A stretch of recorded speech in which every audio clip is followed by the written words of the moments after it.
Magandang araw mga kayapski! For today's video, magpapakain tayo ng mga biik.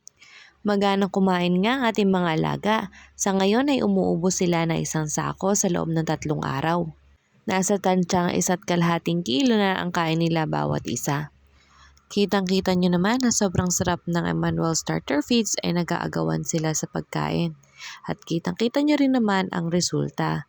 Ayan ang tataba ng ating mga alagang baboy. Sa tansya ko nga sa loob ng 2 buwan, aabot sila ng 90 to 100 kilos. Tamang-tama ito sa mga darating na okasyon sa Pasko, Bagong Taon at aabot pa ng Piyestang Bayan sa January 15 dito sa bayan ng San Pablo. Ano nga ba ang sekreto para magkaroon ng matatabang baboy tulad ng mga alaga ko?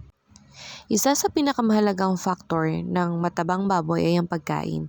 So ang ginagamit natin ay Emmanuel Starter Feeds Titanium. So bukod sa maganda yung quality, may halo din itong antibiotic para iwasan ang pagkakasakit ng ating mga baboy.